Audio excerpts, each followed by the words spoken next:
Bienvenidos al aula magna de esta escuela judicial, donde se llevará a cabo la mesa de trabajo titulada La trascendencia social de las buenas prácticas en justicia restaurativa, familiar, escolar y penal.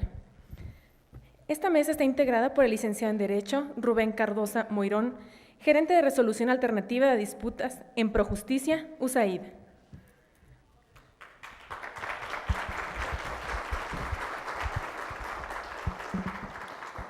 Por el maestro en Derecho, Pedro Guerrero Rosales, subdirector de la Zona Oriente del Centro Estatal de Mediación, Conciliación y Justicia Restaurativa del Poder Judicial del Estado de México.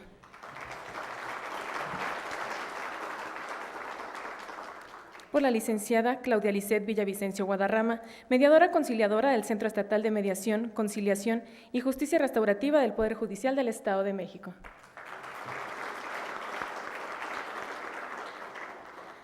Para tal efecto, invito al licenciado Juan Manuel Telles Martínez, juez integrante del Consejo de la Judicatura del Estado de México, a hacer uso de la voz en su calidad de moderador. Gracias. Buenas tardes. Buenas tardes a todos. Bienvenidos a la primera mesa de trabajo de este Congreso Nacional, titulada La trascendencia social en las buenas prácticas en justicia restaurativa, familiar, escolar y penal. Me voy a permitir hacer una breve reseña curricular de las personas que nos acompañan. El maestro Rubén Cardosa Moirón es licenciado en Derecho por el Instituto Tecnológico y de Estudios Superiores de Monterrey, con maestrías en Derecho Público y en Administración y Políticas Públicas, fundador y director del Centro de Mediación del Tribunal Superior de Justicia de Baja California Sur desde el año 2000 hasta enero de 2005, y del Centro Estatal de Métodos Alternos para la Solución de Conflictos del Estado de Nuevo León, de febrero de 2005 a diciembre de 2012.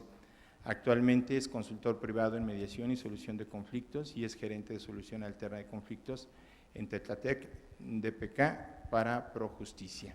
Bienvenido, maestro.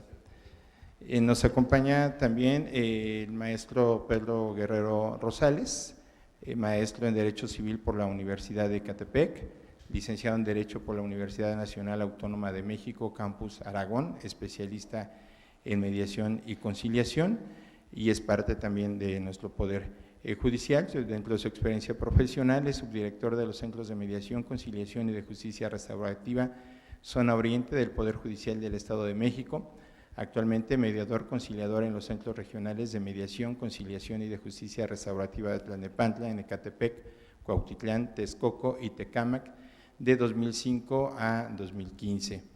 Y finalmente, y no fue falta de caballerosidad, sino por el contrario, para cerrar con broche de oro, con la licenciada Claudia Lisset Villavicencio Guadarrama, quien es licenciada en Derecho, maestrante en Medios Alternos de Solución de Controversias, especialistas en mediación, conciliación y mediadora conciliadora interina adscrita a la zona centro del Centro de Mediación de la entidad. Bienvenidos todos. Les cedo el uso de la palabra para obviar tiempo y sobre todo porque tenemos enseguida a las 5 tenemos una mesa de trabajo más. Les cedo la palabra a quien inicia en este caso. Adelante, buenas tardes. Buenas tardes. Bueno, agradezco, es un honor estar en este espacio, compartir con ustedes esas buenas prácticas que estamos realizando en el Centro de Mediación y Conciliación. Bien. Ahora tengo una presentación. Sí. Esta ya está, hay antes. Bueno, podemos empezar diciendo que una buena práctica tiene que ver precisamente con identificar una necesidad. Esa necesidad es obviamente ser observada en los centros de mediación. ¿Y qué es lo que ha pasado? ¿Qué es lo que de alguna manera hemos visto en estos espacios? Bien, en principio los usuarios acuden al centro de mediación y esperan una atención. Cuando llegan ahí nos dicen el problema, pero tenemos que salir a buscar esa necesidad. Lo primero que hice entonces fue salir a la comunidad y hacer algunas preguntas. En principio pregunté no pregunté si tenían o no problemas, porque entonces puede que ocurra una actitud ante el conflicto que es negarlo. Mejor pregunté dónde tienen más problemas, en la familia, en la escuela o con la ley. Y las respuestas fueron variadas. Algunos decían que sí tenían problemas, otros que no, otros que en la familia, y empezaron a decirme qué tipo de problemas tenían. Después les pregunté si sabían ellos a dónde dirigirse para resolver ese problema o cómo resolverlo. Y la mayoría de ellos no tenían idea de a quién acudir, o acudían a instancias que de alguna manera equivocadas, no porque no tuvieran el derecho a resolver, sino porque en ese espacio no era competente. Por ejemplo, en los centros de mediación escuchan la palabra conciliación y llegan gente que piensa que tenemos asuntos en materia laboral. Entonces, la gente no sabe a dónde acudir. Y empezaron a dar algunas respuestas. Las primeras de ellas eran que no podían acudir porque tenían desconfianza. Otra, porque decían que es muy costoso. Dicen, es más caro resolver el problema que vivir con él. También hubo quien contestó que era mucho tiempo el que se le iba a dedicar a resolver el problema. También que, el tiempo. Es que es mucho tiempo lo que vamos a llevar. Entonces, el primer punto que se identificó era la desconfianza que tenían en el servidor público. Y aquí, adaptando las palabras de la ministra Margarita Beatriz Luna Ramos, puedo decir que los servidores públicos adscritos a los centros de mediación, conciliación y de justicia restaurativa del Poder Judicial del Estado de México, de origen se encuentran alejados de la legitimación popular, pues no fueron electos, dice ella. Encuentran la aprobación de sus actuaciones no en su nombramiento, sino por los resultados que ofrecen a la sociedad. Entonces, es donde debemos buscar nuestra legitimación. Gracias. Aquí está. Esas son las preguntas que de origen hice. ¿No tienes más problemas? Y ahí fueron bastantes las respuestas, ¿no? ¿A quién acudir o cómo resolverlo? A la ley, a imponer o incluso a ver quién tiene más fuerza. ¿Qué te impide resolverlo? Decía yo, la duda, ¿a quién acudimos? La desconfianza, el dinero, el tiempo y algo muy importante, es mucho trámite lo que vamos a realizar. Entonces, esas son las necesidades, identificar necesidades y de ahí partir para hacer entonces una buena práctica. Continuando con la adaptación de las palabras de la ministra, dice que la sociedad espera que los servidores públicos mencionados sean profesionales, conocedores de la ley y del contexto social, que estos conocimientos los apliquen en su función de manera ética. Entonces, ya vemos lo que espera de la sociedad del servidor público y ya identificamos las necesidades. Entonces, damos paso a las buenas prácticas. Las buenas prácticas son hechos continuos y evidentes, fruto, dije, de identificar una necesidad, pero además que sean eficientes y eficaces.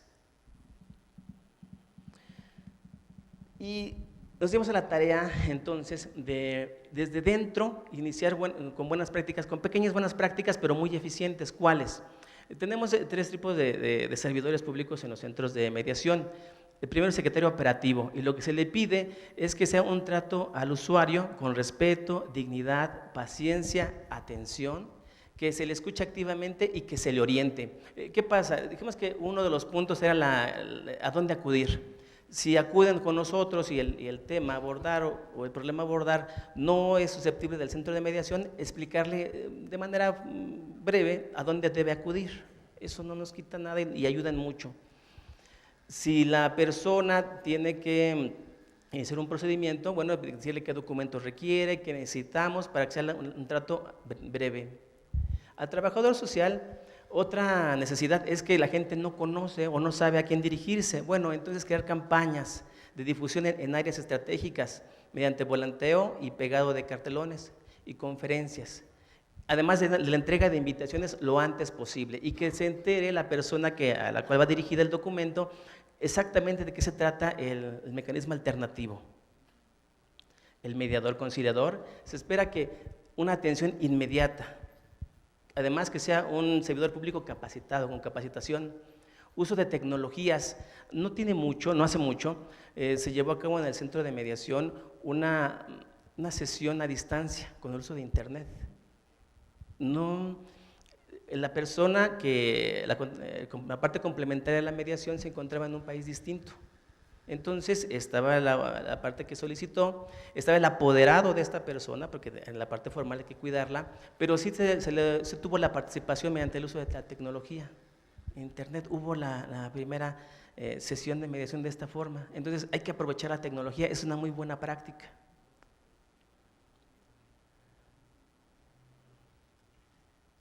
Antes que eso, es importante que cuando se traten problemas con las personas que identificamos, en principio es que el trato sea lo más rápido posible. Entonces, se le identifica qué problema tiene. Quedamos que si el problema no es susceptible de atenderse en los centros de mediación, hay que orientarla hacia dónde tiene que acudir. Si el problema es susceptible de tratarse en el centro de mediación, bueno, entonces identificar algunas circunstancias, como cuáles. Si es un derecho disponible por la persona.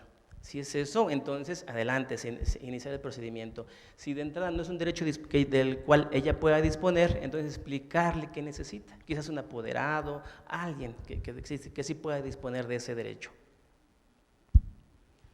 Una buena práctica ya al exterior es la alianza DIFEM-Poder Judicial para evitar una desintegración familiar. Además de fomentar la cultura de la paz, se pretende que los procesos que lleguen al DIF de índole controversial en materia familiar puedan ser atendidos en el centro de mediación. Y además de que previa a la promoción de cualquier juicio o controversia familiar, será uso de los mecanismos alternativos de solución de controversias. Específicamente en materia familiar, dicen, ¿cuál es una buena práctica en esta materia? En principio, atención inmediata. ¿En qué casos? Cuando un proceso judicial se suspende, y el juez incluso ha acompañado a los justiciables al centro de mediación y han sido atendidos. Puedo decirles que en el centro de mediación de Toluca, el 100% de las comparecencias se atienden en el mismo día. También no necesariamente tiene que acudir con un juez. Si ellos llegan de manera voluntaria al espacio, se les da la atención de alguna manera.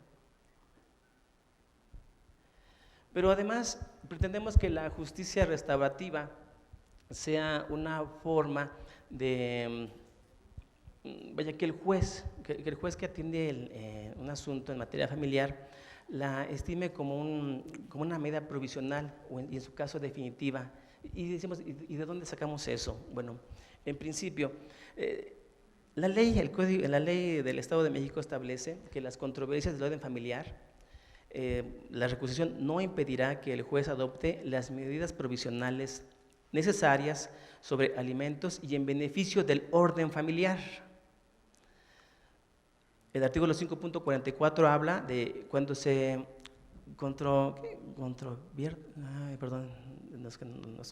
voy a sacar un poco.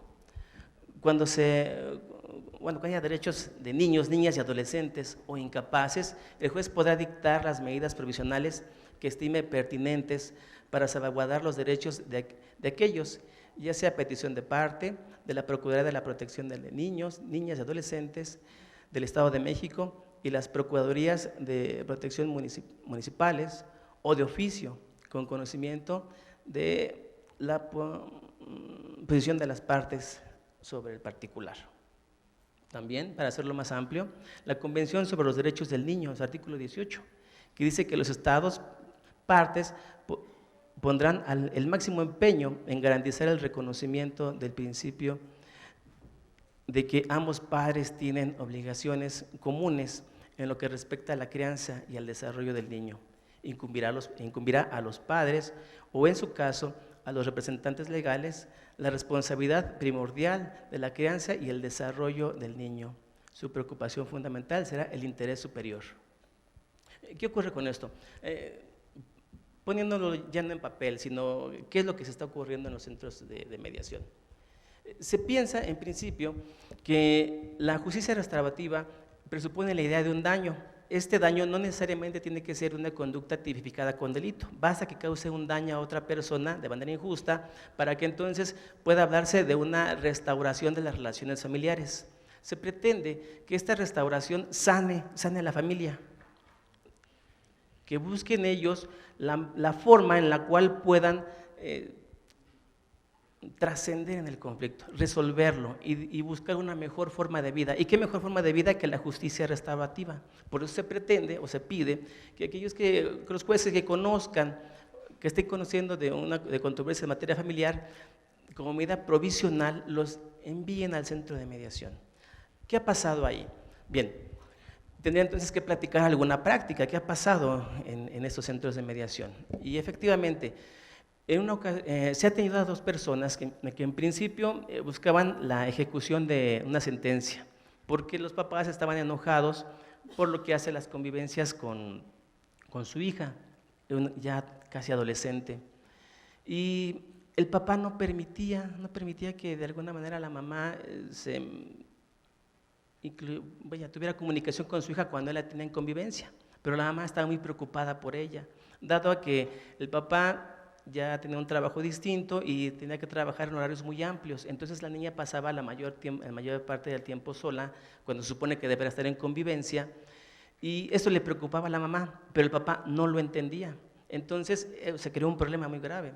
Llegan al centro de mediación y la intención es que ellos empiecen a buscar una solución y empiezan entonces a participar en dinámicas de comunicación, dinámicas de familiograma, para que de alguna manera ellos se entiendan, vean el origen, por qué piensan de una forma y por qué el otro piensa de la otra.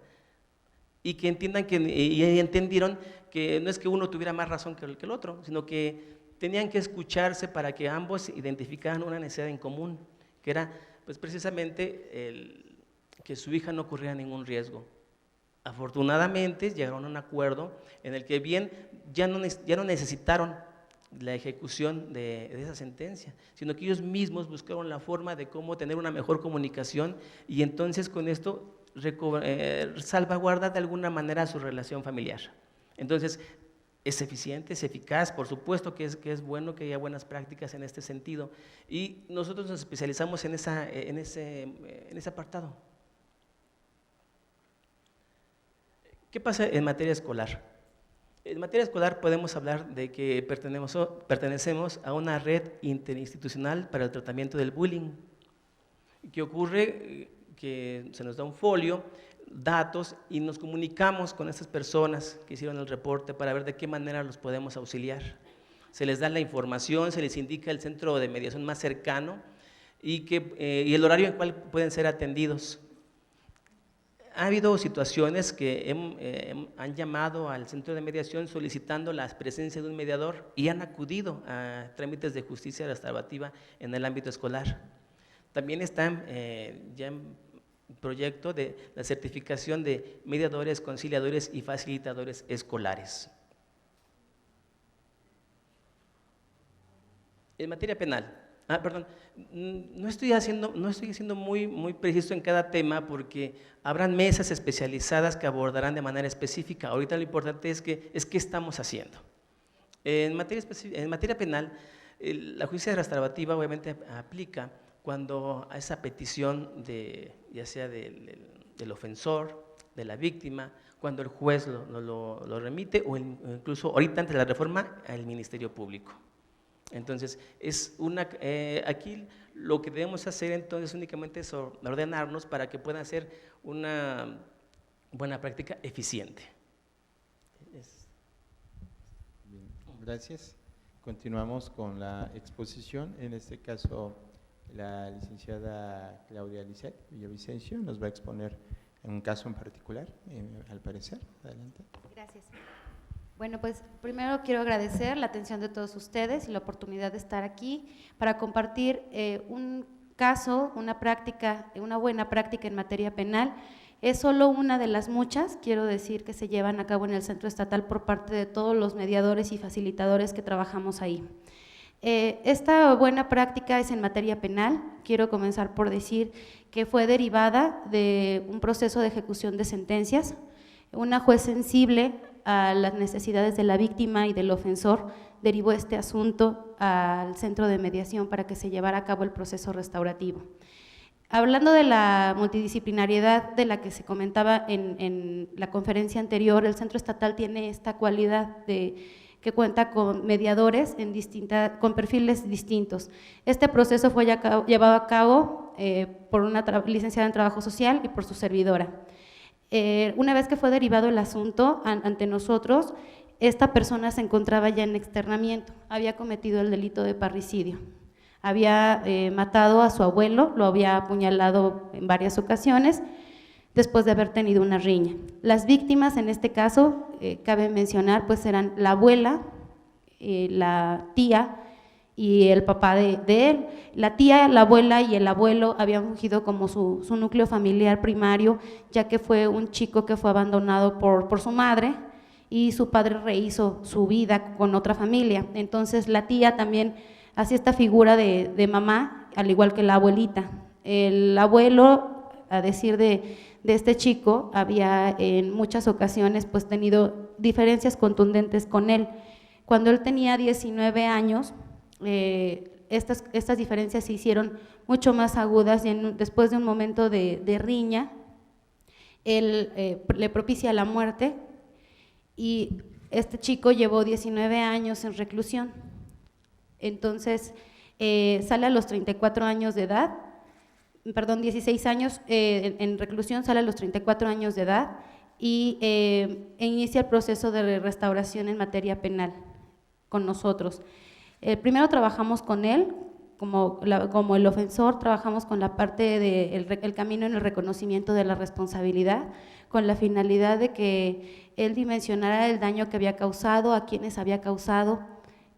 También hablando de la parte de la reintegración del ofensor, la imagen que él tenía de él mismo para con él mismo, me recordó la parte del video que veíamos en la conferencia anterior, en donde él se refería que el ofensor en muchas ocasiones pues se siente pues muy avergonzado, hablando de la vergüenza reintegrativa, pero además de ello él se definía a sí mismo como escoria, como monstruo, cuando llega a la parte del proceso restaurativo.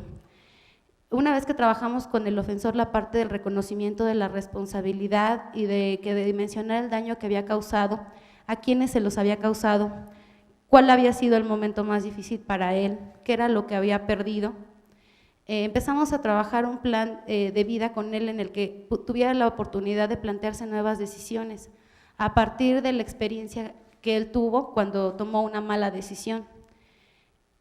Una vez que se realizó el trabajo con el ofensor, de acuerdo a este proceso, en la forma que se los estoy comentando, hicimos contacto con la víctima, en este caso con la abuela, con la tía y con el padre de este chico, que también traían cierto sentimiento de culpa por la forma en la que cuando este chico era niño el abuelo lo había tratado.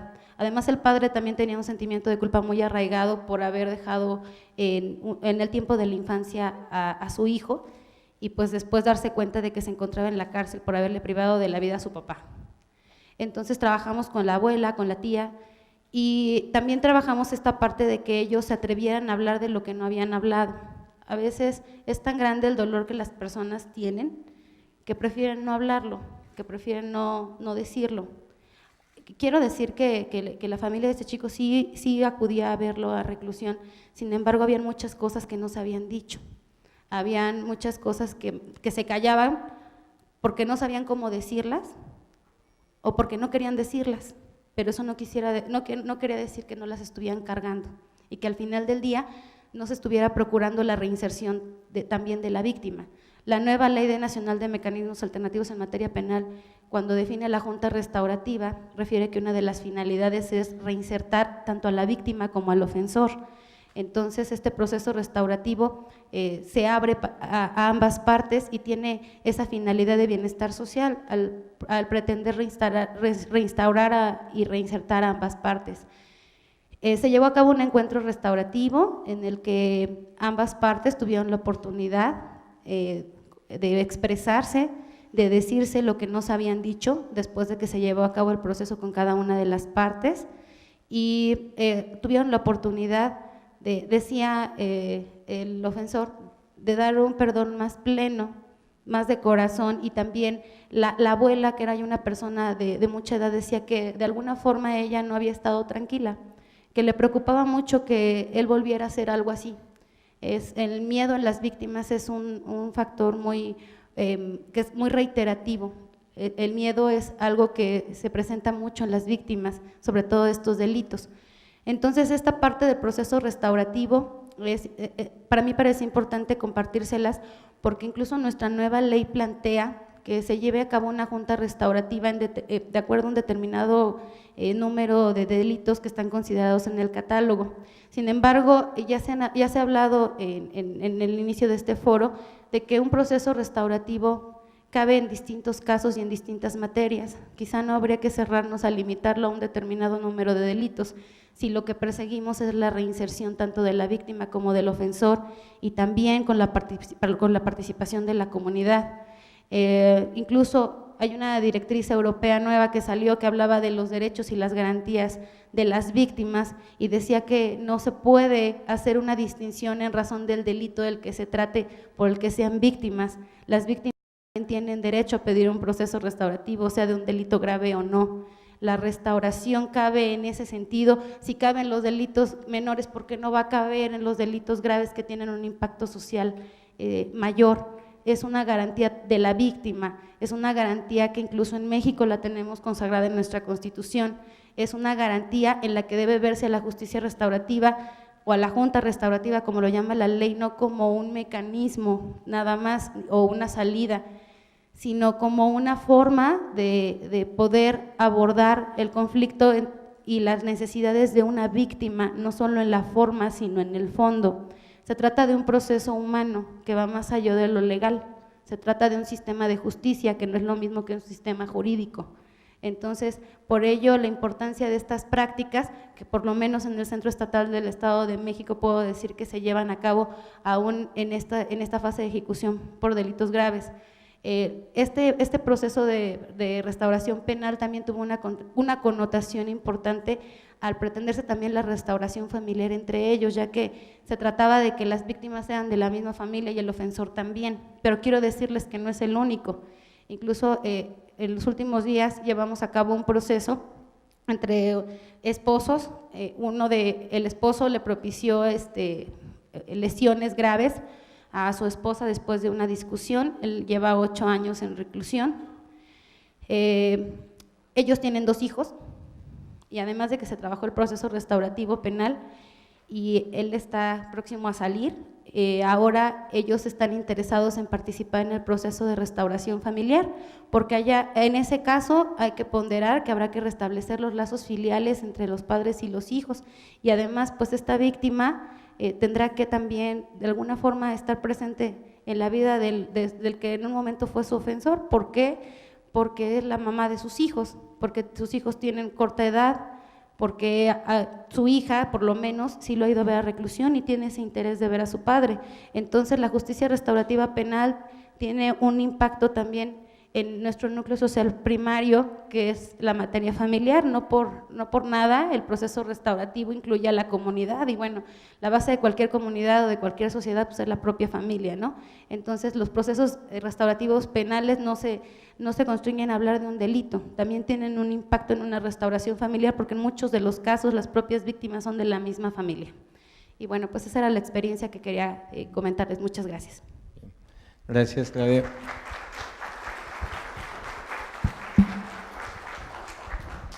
Gracias, tanto el maestro Pedro como Claudia nos han compartido las buenas prácticas desde sede judicial, al ser parte del centro de mediación que pertenece o forma parte a su vez del Poder Judicial del Estado de México.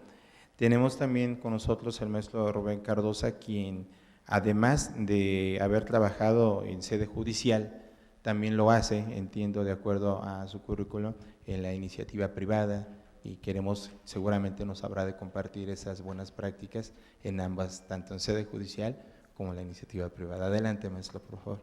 Muchas gracias. ¿Sí se oye? Sí.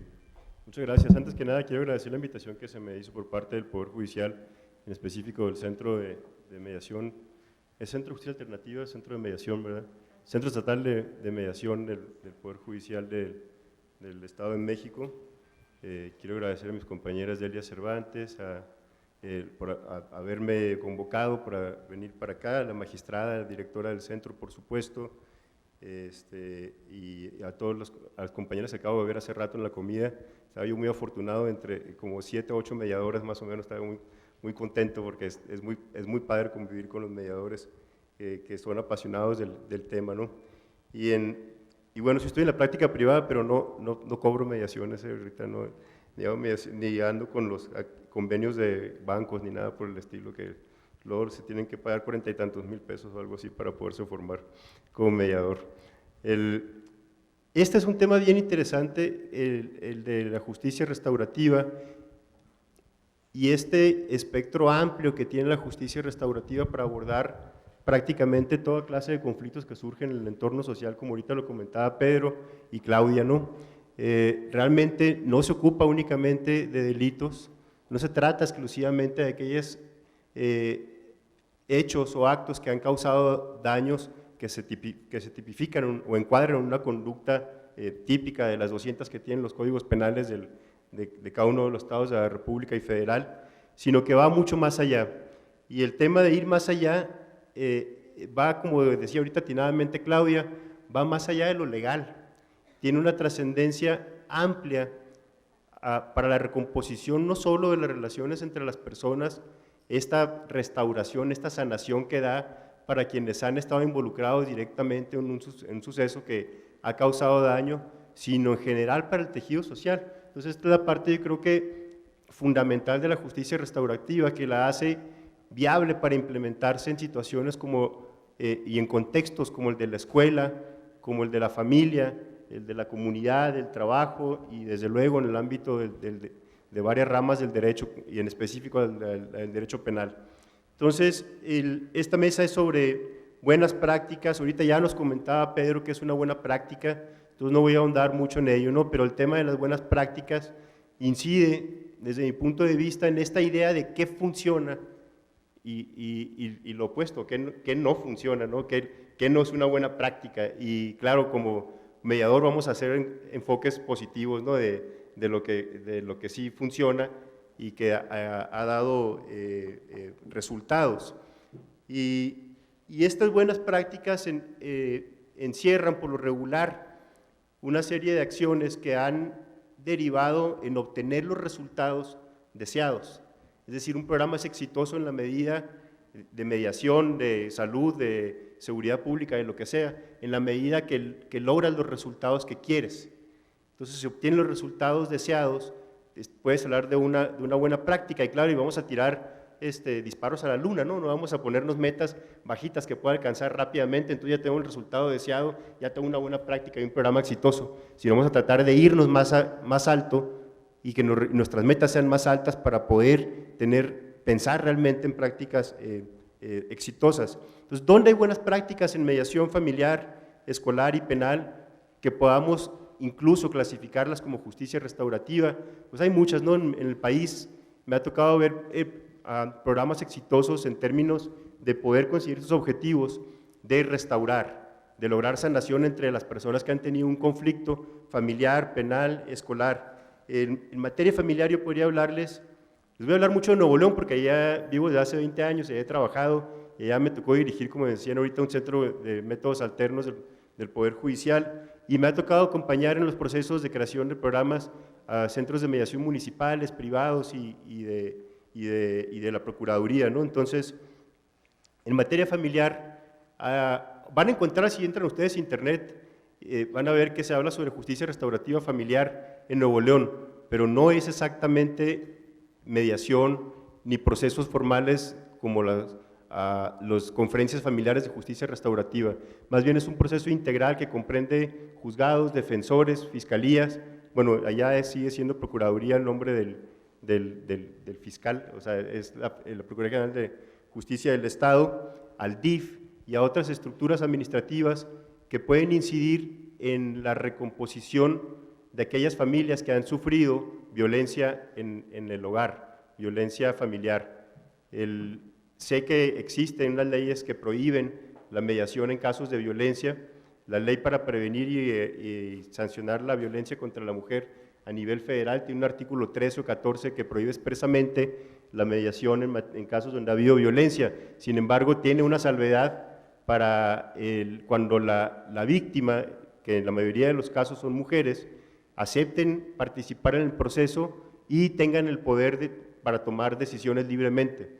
La violencia somete a la gente y si alguien está sometido, pues evidentemente no puede tomar libremente una decisión, ¿no? Entonces, ahí van a encontrarse esto en Nuevo León, pero no es exactamente justicia restaurativa como la han venido manejando en este foro, sino es más bien un programa integral de acompañamiento a familias para que recompongan esa relación que se ha visto trastocada por la injerencia de la violencia, sobre todo como sujeto activo de la violencia, como victimario al hombre y víctima a la mujer, ¿no?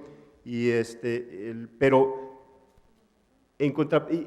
no es mediación, es más bien acompañamiento, sí que lo van a ver, no es exactamente justicia restaurativa. Lo que sí ha habido y que yo lo veo como una buena práctica es la práctica que llevan en mediación familiar desde 2005 hasta la fecha, en donde han tenido una gran cantidad de convenios, en donde aproximadamente 7 de cada 10 se ponen de acuerdo y 8 de cada 10 de los acuerdos se cumplen.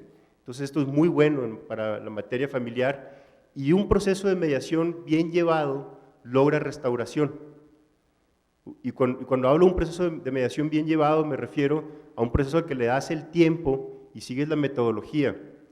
He visto con tristeza y con preocupación en algunas procuradurías en el país en donde en el ámbito de la mediación penal les están exigiendo a los mediadores que hagan 7, 8 mediaciones por día y esto es muy complicado, sobre todo por el hecho de que ya no estamos hablando de una mediación, estamos hablando de otro proceso, conciliación quizá, pero no una mediación, porque una mediación necesitas dedicarle para un solo proceso, no menos de media hora, 1 hora de estudio previo del caso, 1 hora, 2 horas, 3 horas, 4 horas, 5 horas, 7 horas de la mediación en sí, en 2 o 3 sesiones, para que tú puedas tener realmente un trabajo profundo, para algo que yo le digo, para echarte un clavado en el conflicto, poder explorar esta famosa, pensando en la famosa metáfora del iceberg, ¿no? Que lo que el derecho ve es la punta del iceberg, pero lo que vemos en la mediación o en los procesos restaurativos es lo que está hasta abajo,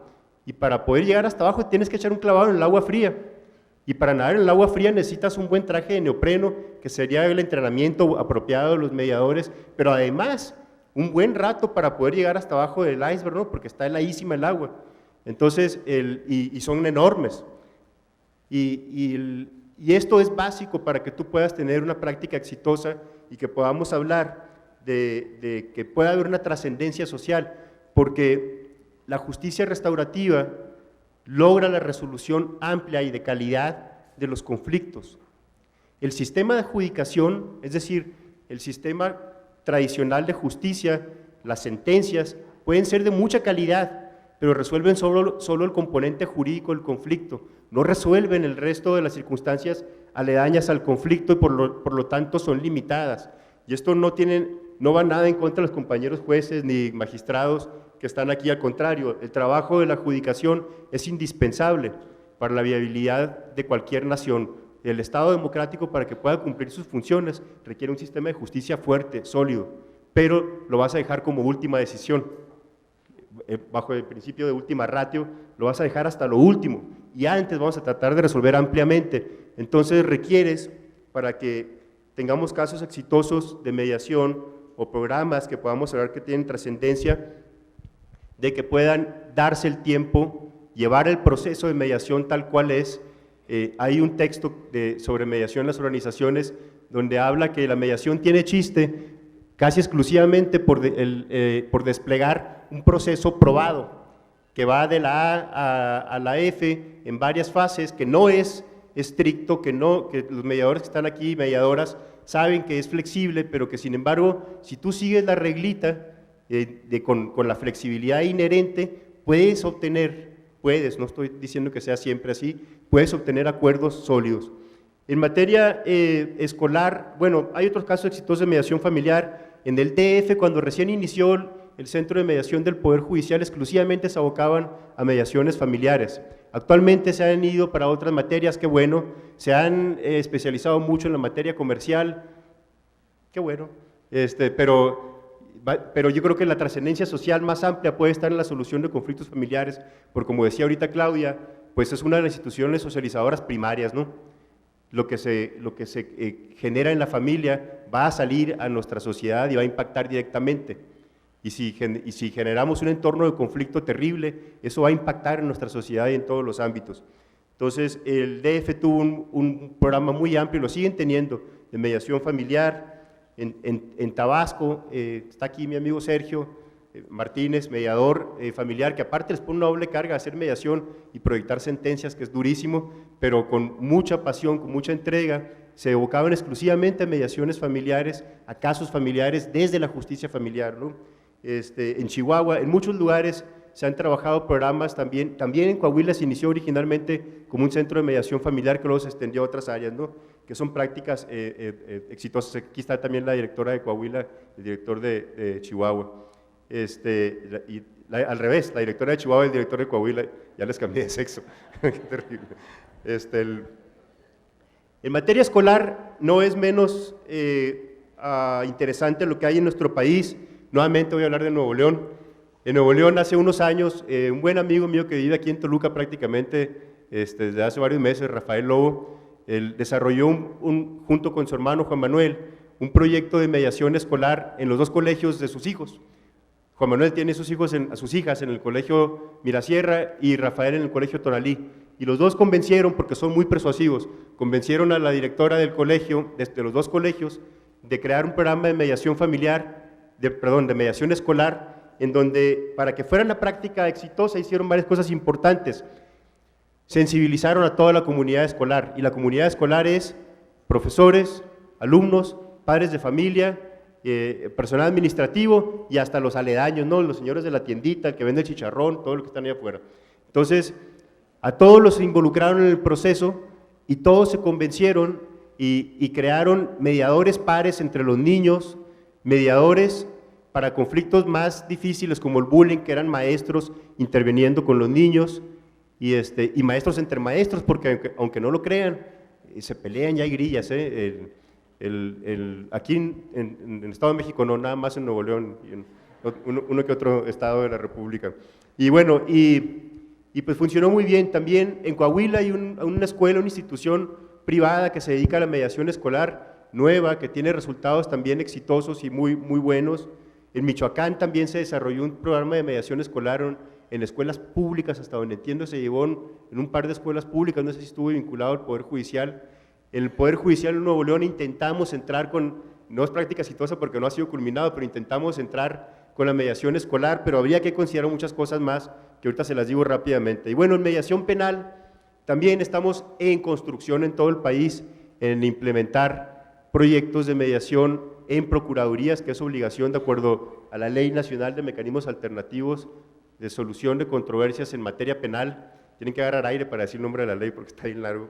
Y en donde por obligación las procuradurías deben de contar con estructuras encargadas de operar mecanismos alternativos, entendiéndose por estos mediación, conciliación y juntas restaurativas. Los tres dan restauración y hay muy buenas experiencias, nuevamente en Nuevo León, en Baja California, en el Estado de México, en Oaxaca, donde se ha trabajado el tema de mediación penal, en Oaxaca extendido a varias regiones del estado, en donde han podido llevar a cabo procesos. E incluso buscan la asistencia técnica y el apoyo de instituciones como la que yo trabajo para poder mejorar sus procesos. Por eso son buenos, porque dicen, no solo sé que lo estoy haciendo bien, sino que además te pido ayuda a ti y a fulano para que vengan y me evalúen y vean qué estoy haciendo, ¿no? Y por eso son exitosos, porque tienen esa humildad de poder revisar sus procesos internos y poder mejorarlos. ¿Qué es importante en cualquier caso, sobre todo en el tema de mediación penal y familiar? Vale la pena contar con un modelo de gestión que les ayude a llevar a cabo los asuntos. ¿Y qué significa esto, un modelo de gestión? Tener un programa o una estructura para operar bien definida, bien trabajada y depurada, que les lleve a tener todo, no solo documentado, sino preparado para llevarlo a cabo. ¿A qué me refiero con ello? Que sepan muy bien cómo van a dejar las derivaciones, quién me manda asuntos, cómo los recibo. Ahorita hablaban de que tiene esta unidad de recepción, cómo los trato a la hora de recibirlos, ¿cómo los paso a un mediador si no es que el mediador los recibe de inicio o el facilitador de prácticas restaurativas? ¿Cómo es el proceso en sí? Y aquí regreso otra vez a lo que les hablaba de que hay que tener procesos bien depurados y darles el tiempo y espacio suficiente para que puedan efectuarse. ¿Cómo se hacen los acuerdos? ¿Cómo se van a redactar estos convenios? Si hablamos de justicia restaurativa en materia penal, tendrán que tener el cariz de un acuerdo reparatorio o una suspensión condicional. Entonces, ¿cómo los voy a redactar? ¿Cómo se van a estructurar? Si es mediación familiar de divorcio, por ejemplo, ¿qué condiciones debe contener un acuerdo de divorcio, un convenio de divorcio, para que sea viable para un juez? En Nuevo León lo que hicimos fue, después de varios rechazos, porque había jueces, una juez me llegó a decir, es que esto no se puede validar porque son obligaciones, se me fue el nombre, las opuestas a las unilaterales. Son unilaterales porque está redactado en primera persona. Yo, Rubén, me obligo a pagar de pensión la cantidad de tanto. Entonces decían que, como decía yo, era una obligación de carácter unilateral y que por tanto no era bilateral, no era un convenio y no se podía llevar a cabo y ejecutar. Y le dije, por favor, dígame en qué parte del Código Civil dice que se deben redactar en tercera persona los convenios, porque me dice que debíamos redactarlo como el notario que da fe. Y entonces lo que hicimos, después de varias regresos de los convenios, en donde nos decían que teníamos que enmendarlos, nos sentamos con todos los jueces familiares, con los 16 que había en aquella época, y decimos, ¿qué quieren? ¿Cómo los hacemos? Entonces vale la pena hacer un buen modelo de gestión, definir estos temas, y también, y por supuesto nos salimos con la nuestra de redactarlos en primera persona, con la estructura legal que tenía el Código Civil, más algunas cuestiones que los jueces veían que funcionaban bien para los convenios en mediación de divorcio, o convenios de divorcio. Y bueno, el tema escolar, ya para terminar, porque ya van a ser las 5, ya son las 5:01, ya tengo las 4:59. En justicia restaurativa en materia escolar, insisto, hay que involucrar a toda la comunidad escolar, hay que sensibilizar a los operadores, hay que pensar en el caso de las escuelas públicas en un sistema de incentivos.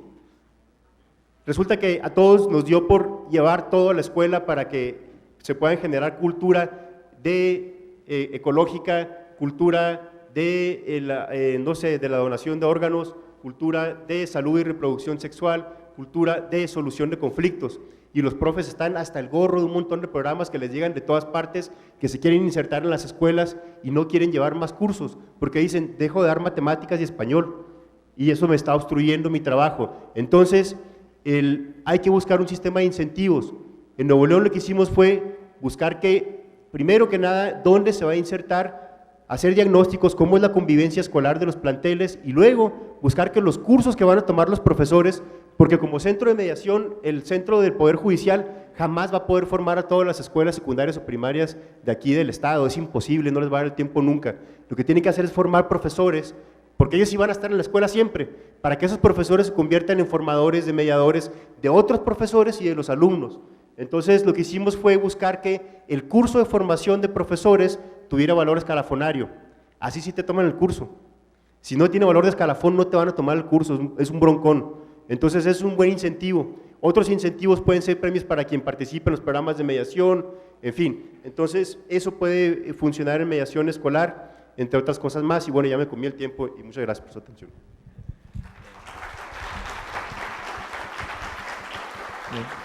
Muchas gracias al maestro Rubén Cardosa. Agradecemos que nos hayan compartido estas buenas prácticas, tanto en sede judicial aquí en el Estado de México como en distintas entidades federativas, como bien refiere el maestro Rubén. Es lo bueno de este tipo de foros, de congresos, porque con independencia de la exposición que se hace de las mesas de trabajo, como menciona Rubén, perdón que te ve, se encuentran presentes dentro de la participación de este foro de distintas entidades federativas, de Coahuila, de Querétaro, de Sonora, y muchas veces en esas pláticas, en los recesos que existen, se van transmitiendo esas buenas prácticas que existen en las diversas entidades y debemos de retomar esas experiencias que existen en cada una de ellas para fortalecer las que llevamos a cabo en nuestros centros de trabajo. Por eso siempre son buenos estos foros. Agradecemos mucho, Rubén, Claudia, Pedro, y nos dan a conocer esta verdadera trascendencia social, como lo refiere el tema de esta mesa de trabajo de la justicia restaurativa. Bien decía Claudia, es ir más allá de la ley. Muchas veces como juzgadores resolvemos el conflicto que se nos somete aplicando algún silogismo legal, pero realmente no estamos restaurando el daño, el tejido social que ha sido dañado, sino es simplemente a través de esta justicia restaurativa que, como bien dices, va más allá de la ley, en donde se tiene que abordar de una manera integral, en donde se tiene que involucrar no solamente las partes en conflicto, sino la familia, la misma comunidad. Como verán, tenemos buena tarea para realizar no solamente en este foro, sino al regresar a cada una de nuestras actividades y convertirnos precisamente en eso, en restauradores de la paz social, en generar una nueva cultura de la paz social. Finalmente, nuevamente les agradezco a ustedes su presencia, su participación, y a todos ustedes de igual forma el estar atentos en esta sesión. Muchas gracias.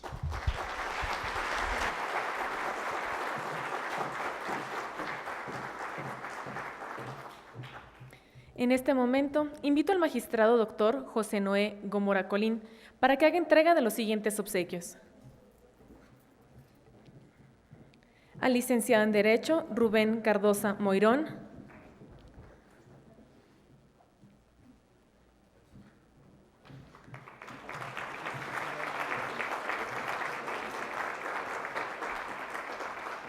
Al maestro en Derecho, Pedro Guerrero Rosales.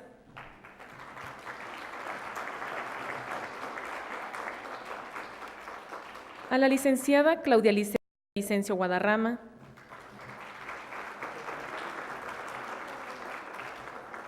Y al licenciado Juan Manuel Telles Martínez.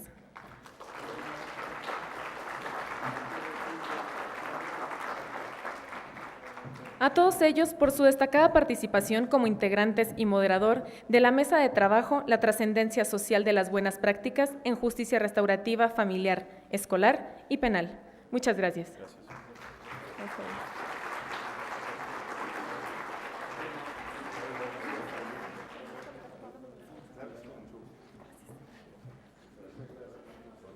En unos minutos daremos paso a la siguiente mesa de trabajo, por lo que les solicitamos permanecer en sus lugares.